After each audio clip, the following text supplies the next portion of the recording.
உங்களைப் போலவே நானும் நெகிழ்ந்திருக்கிறேன். வெளியூரிலிருந்து நண்பர்கள் கேட்கிறார்கள், வெள்ளம் வடிந்து விட்டதா, வெள்ளம் வடிந்து விட்டதா என்று.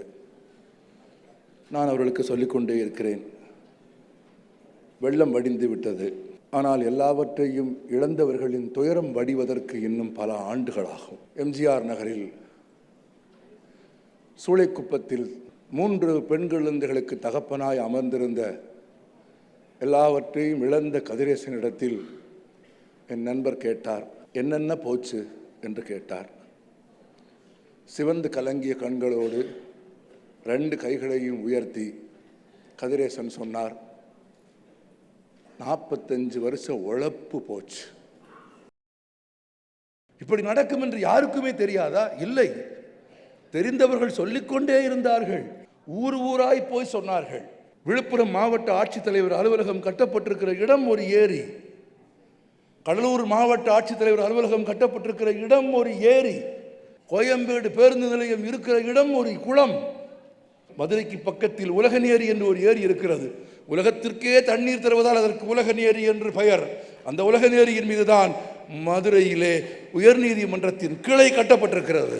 ஏரியின் மீது அமர்ந்து கொண்டுதான் மாண்புமிகு நீதிபதிகள் ஏரிகளையும் குளங்களையும் காப்பாற்றுமாறு தீர்ப்புகளை எழுதி கொண்டிருக்கிறார்கள்.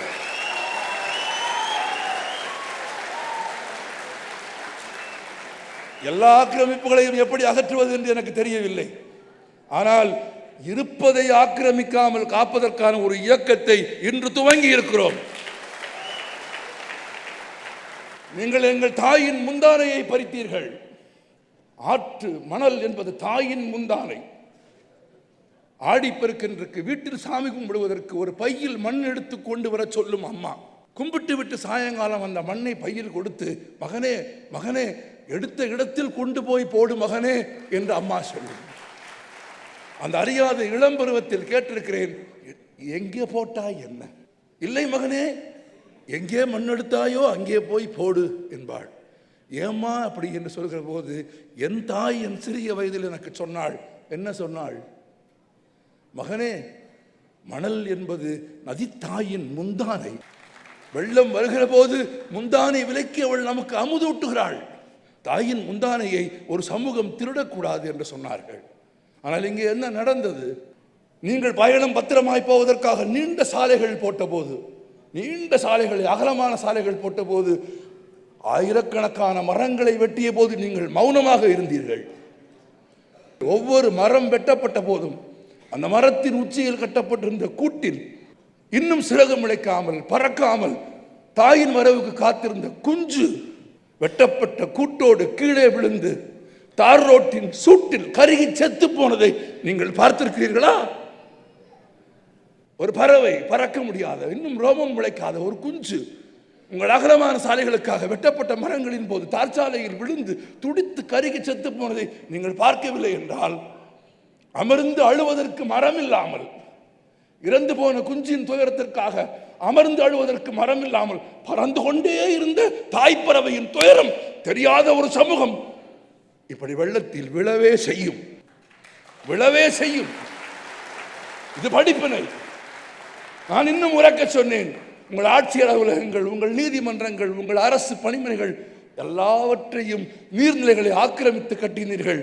வெள்ளம் ஒரு நாள் வரும். வாட்டர் நோஸ் இட்ஸ் ஓன் வே.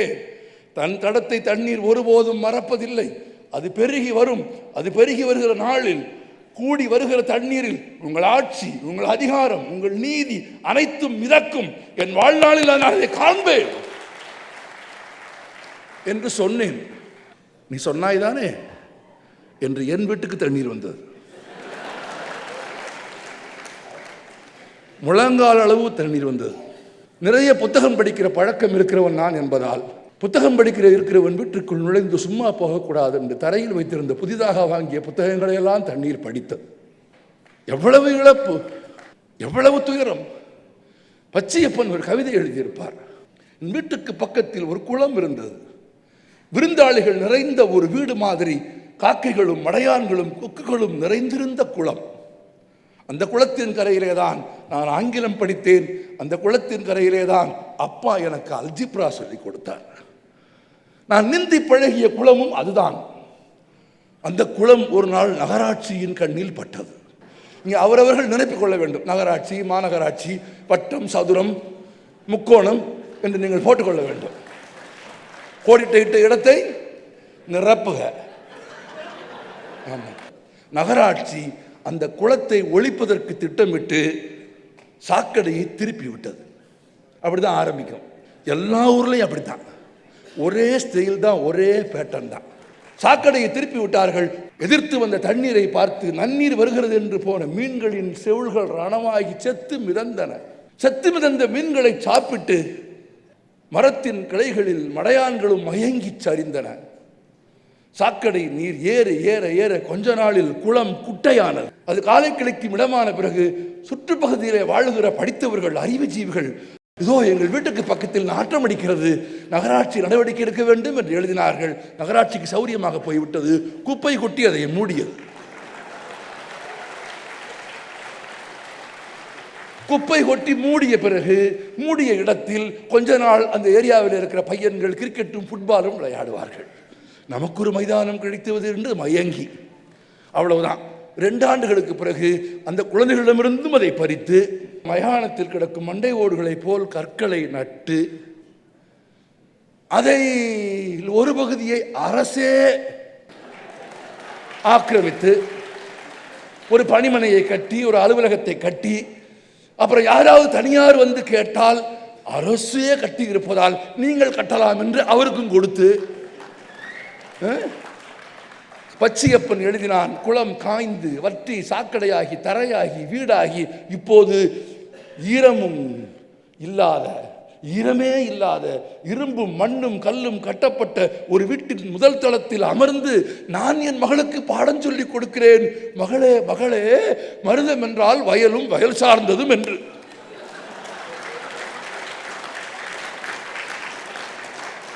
அந்த முதல் தளத்திற்கு தண்ணீர் ஏறி வந்தது.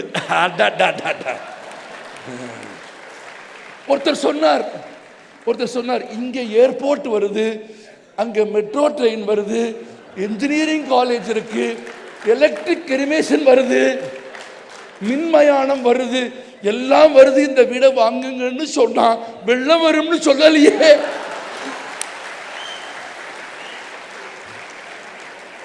சொல்லுவானோ? சொல்ல மாட்டான். பேராசைக்காரர்கள், 2 கையாலையும் அள்ளி தின்கிறவர்கள், பொது சொத்தை சூறையாடுகிறவர்கள் சொல்ல மாட்டார்கள்.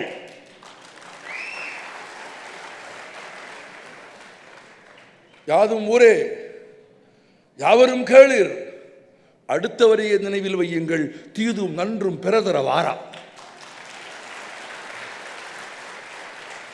நீங்கள் அகலமான சாலைகளில் விரித்து கொண்டு போக வேண்டும் என்பதற்காக மரங்களை வெட்டிய போது சும்மா இருந்தீர்களா? காவிரியில் தண்ணீர் வராமல் விவசாயிகள் தற்கொலை செய்து கொண்ட போது சென்னை நகரவாசிகள் என்ன செய்தீர்கள்? எடுக்கப்படுகிற மணலுக்கு எதிராக தாமிரபரணி கரையில் 92 வயது நல்ல கண்ணுவும் இளைஞர்களும் தோழர்களும் நிற்கிற போது எங்கே போனீர்கள் நீங்கள்? 1 வருடம் விளையவில்லை என்றால், 1 வருடம் விவசாயம் நடக்கவில்லை என்றால் அந்த காய்ந்த நிலத்தை உடனே பட்டா போடுறான்.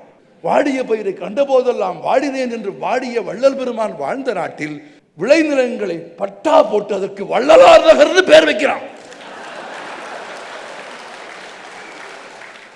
மார்ட்டின் நிமோலர் ஒரு கவிதை எழுதினான். அதிகாரத்திலே இருந்தவர்கள் யூதர்களை தேடி வந்தார்கள், நான் கண்டுகொள்ளவே இல்லை, ஏனென்றால் நான் யூதன் இல்லை. அவர்கள் சோசலிஸ்டுகளை தேடி வந்தார்கள், நான் கண்டுகொள்ளவே இல்லை, ஏனென்றால் நான் சோசலிஸ்ட் இல்லை. அவர்கள் கத்தோலிக்கர்களை தேடி வந்தார்கள், நான் கண்டுகொள்ளவே இல்லை, ஏனென்றால் நான் கத்தோலிக்கன் இல்லை. அவர்கள் தொழிற்சங்கவாதிகளை தேடி வந்தார்கள், நான் திரும்பி கூட பார்க்கவில்லை, ஏனென்றால் நான் தொழிற்சங்கவாதி இல்லை. இப்போது அவர்கள் என்னை தேடி வந்திருக்கிறார்கள். எனக்கு குரல் கொடுக்க யாரும் இல்லை என்று மார்ட்டின் நிமோலர் எழுதியது மாதிரிதான் தண்ணீரில் உயர்ந்த கைகளை நான் பார்த்தேன். ஆனால் கற்றுக்கொண்ட பாடம் ஏராளம் ஏராளம் ஏராளம். கண்ணீர் பொங்கும் கதைகள் 100 1000. சென்னைக்குள் நிவாரண உதவிகளே வராத நாள் அது. டிசம்பர் 3ஆம் தேதி 4ஆம் தேதி சென்னை துண்டிக்கப்பட்டிருந்த போது என் நண்பர் ஒருவர் 1.5 லட்சம் ரூபாய் சம்பளம் வாங்குகிறவர், கழுத்தளவுக்கு மேல் தண்ணீர் வந்த வேளச்சேரியில் குடியிருந்தார். அண்மையில் பேசுகிற போது சொன்னார் என்னிடத்தில், 3 நாளைக்கு பிறகுதான் சாப்பாடு கிடைச்சது. நான் பசி தாங்கிட்டேன். பொரிகடலையும் துவரம்பருப்பையும் தின்னு என் மனைவி தாங்கி கொண்டாள். என் குழந்தையால் பசி தாங்க முடியவில்லை. என் ஆண்ட்ராய்டு ஃபோனுகள், நான் வைத்திருந்த ஆண்ட்ராய்டு ஃபோனுகள், நான் வைத்திருந்த அமெரிக்க லேப்டாப்புகள், ஆடி கார்கள் எதுவும் உதவவில்லை.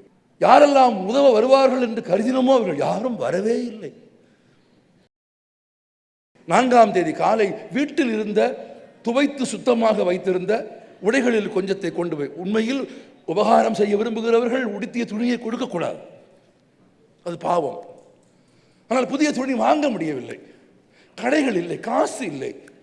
இருப்பதில் கொஞ்சம் கொண்டு போய் கொடுக்கலாம். எடுத்துக்கொண்டு இந்த கோயம்பேடு பாலத்திற்கு கீழே கொண்டு போய் கொடுக்க போகிறோம். எங்களிடத்தில் இருந்தது ரொம்ப குறைவான, நிறைய பேர் இருந்தார்கள். வற்புறுத்தி கட்டாயப்படுத்தி வரிசையில் நிற்க வைத்து கொடுக்கிறேன். வாங்கி கொண்டே இருக்கிறார்கள். ஒரு 16 வயது பையன் 2வது முறையாக திரும்ப வாங்க வருகிறான். எனக்கு கோபம் வந்து விட்டது. நான் கண்கள் சிவக்க சொன்னேன், இருப்பது எல்லாருக்கும் பகிர்ந்து கொடுக்கத்தானே வந்தோம், இப்போ வாங்கிட்டு போனீல, திரும்ப எதுக்கு 2வது முறை வந்து வாங்குற என்று அவனை கேட்டேன். அவன் எனக்கு ஒரு பதிலும் சொல்லவில்லை. அப்படி கை காமிச்சான். அவன் கை காமித்த இடத்தில் நான் திரும்பி பார்த்தேன். 8-9 மாத நிறை மாத கர்ப்பிணியாக ஒரு 3 வயது குழந்தையை கையில் வைத்துக் கொண்டு ஒரு தாய் அமர்ந்திருந்தாள். நான் அப்படி பார்த்த அந்த கணத்தில் அந்த தாய் அப்படின்னா, ஏழைகள் ஒருபோதும் பேராசைக்காரர்கள் இல்லை.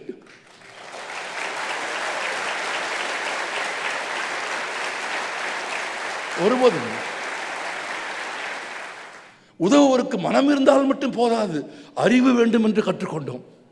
5 கிலோ அரிசி, துவரம்பருப்பு, உணவுப் பொருட்கள்லாம் ஒருத்தர் கையில் வாங்கி வச்சுட்டு அழுகிறாரு. என்னன்னு கேட்டா, வீடே இல்லை, அவனுக்கு வீடே இல்லை, எங்க போய் சமைப்பான்? பாத்திரம் இல்லை, அடுப்பு இல்லை, ஒன்றும் இல்லை. அவங்க கையில் உதவி செய்கிறவன் ஒருத்தன் கொண்டு போய் கொடுத்துட்டு போகிறான். இந்த துயரம் நமக்கு வேண்டுமா? இது ஏன் வந்தது? எதனால் வந்தது? நம் கண் முன்னே 50-60 ஆண்டுகளில் நீர்நிலைகளை, ஆதாரங்களை, விவசாயத்தை அழித்த சீரழிவை நாம் சகித்து கொண்டோம். அதனால் இது வந்தது. இப்போது விழிப்புணர்வு வந்திருக்கிறது, நான் நம்புகிறேன். ஏனெனில் நான் நம்பிக்கையாளன். இவ்வளவு பெரிய விலை கொடுத்தா ஒரு சமூகத்திற்கு புத்தி வர வேண்டும்.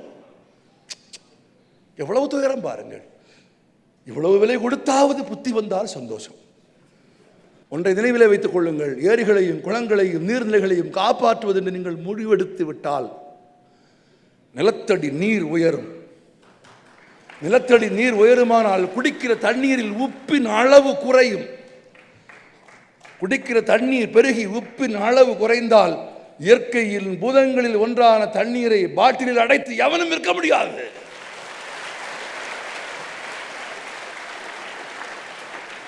தண்ணீர் என்பது பூமி தாயின் முளைப்பால். தண்ணீர் பூமி தாயின் முளைப்பால். உன் தாயும் என் தாயும் உனக்கும் எனக்கும் சோறு போடுவாள். உன் தாயும் என் தாயும் உன் கழிவையும் என் கழிவையும் சுத்தம் செய்வாள். அவ்வளவுதான். இன்னொரு குழந்தைக்கு செய்கிற போது தாயின் மனநிலை எப்படி இருக்கும் என்று உத்தரவாதமாக சொல்ல முடியாது. தன் குழந்தையை மட்டும்தான் காப்பாள் தாய். ஆனால் எல்லா குழந்தைகளையும் காப்பாற்றி எல்லா குழந்தைகளின் கழிவுகளையும் உண்டு மீண்டும் உணவாக தருகிற பூமி தாய் உலகத்தில் மகத்தானவள். பூமி தாய். தாயினும் உயர்ந்தது பூமி. மனிதன் நினைவிலே வைத்துக் கொள்ள வேண்டும், அவன் வாழ்வதற்கு இந்த பூமியை விட்டால் உலகத்தில் வேறு இடம் கிடையாது. தண்ணீர் பெருகினால் கிணறுகள் எவ்வளவு கிணறுகள் உயர்ந்து நீர்மட்டம் உயர்ந்தால் விவசாயம் தழைக்கும். வளர்த்து உருவாக்கிய கரும்பை ஆலைக்கு அனுப்பினால் பணம் கிடைக்காது என்பது மட்டுமில்லை, அந்த கரும்பை வெட்டுக்கூலிக்கான பணம் கூட கரும்பாலையில் கிடைக்காது என்பதற்காக தான் கண்போல தண்ணீர் பாய்த்து வளர்ச்சிய கரும்புக்கு தோட்டத்திற்கு தீ வைத்து விட்டு அதன் கரையில் தன் தாய்க்கும் தகப்பனுக்கும் கொள்ளி வைத்த உணர்வோடு கண்ணீர் விட்டு அழுத விவசாயிகளை நாங்கள் பார்த்திருக்கிறோம். We are the children of peasants. We are the children of peasants. எங்கள் மண்ணை கொள்ளையடித்து, எங்கள் நீரை கொள்ளையடித்து, ஏரிகளில் மண் அள்ள வேண்டும் இல்லையா? ஏரிகளில் மண் அள்ள வேண்டும், ஆற்றில் மண் அள்ளக்கூடாது. இங்க என்ன நடக்குது? ஏரிகளில் மண் அள்ளவே இல்லை, ஆற்றில் மண் அள்ளிக்கொண்டே இருக்கிறார்கள். வள்ளுவன் சொன்னா செய்தக்க அல்ல செயக்கடும், செய்தக்க அல்ல செயக்கடும், செய்தக்க செய்யாமையானும் கெடும். செய்யத்தகாததை செய்தால் கேடு வரும், செய்ய வேண்டியதை செய்யாவிட்டால் கேடு வரும். செய்ய வேண்டியதை செய்யாதவர்களாலும் செய்யத்தகாததை செய்தவர்களாலும் எளிய மக்கள் அன்பையும் பாசத்தையும் பிரியத்தையும் தவிர ஏதொன்றும் அறியாத எளிய மக்கள் அவதிப்பட்டார்கள். இந்த வெள்ளம் முழுவதிலும் புதிய தலைமுறையின் செயல்பாட்டை நான் தொலைக்காட்சியில் 4-5 நாட்கள் பார்க்க முடியவில்லை, பிறகுதான் பார்க்க முடிந்தது. அதில் ஒரு கிளிப்பிங் எனக்கு ஞாபகம் இருக்குது. புதிய தலைமுறையில் வெஸ்ட் மாம்பலத்தில் ஒருத்தர் இவ்வளோ தண்ணியில் நின்றுட்டு சொல்கிறாரு, அங்கே தண்ணி இங்கே தண்ணின்னு சொல்கிறாங்க, இங்கே பாருங்க, இதை பற்றி யாருமே சொல்ல மாட்டேங்கிறாங்க அப்படின்னா உங்கள் ஆள் உங்கள் கேம்பர் சும்மா இருக்க மாட்டார், எங்கேருந்து பேசுகிறீங்கன்னு சொல்லுங்க அப்படின்னு கேட்குறாரு. உடனே அவர் சொல்கிறாரு, ஆமாம் வெஸ்ட் மாம்பலத்துலேருந்து பேசுகிறேன், லேக் வியூ ஸ்ட்ரீட்டில் இருந்து பேசுகிறேன் நான்.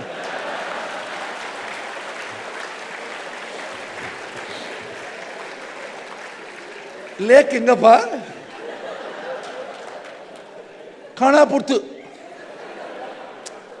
பேசினா ரொம்ப கஷ்டமாயிரும். எடுப்பதும் கட்டார்க்கு சார்பாய் மற்றாங்கே கொடுப்பதும் மழை என்று பாடிய வள்ளுவனுக்கு கட்டிய வள்ளுவர் கோட்டம் இருக்கிற இடம் ஏரி என்கிறார்கள்.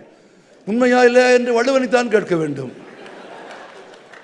நாங்கள் எங்கள் வீடுகளில் சென்னையில் தண்ணீர் வந்தது என்பதற்காக, நாங்கள் இழந்தோம் என்பதற்காக சென்னைக்காரர்கள் நிற்கவில்லை.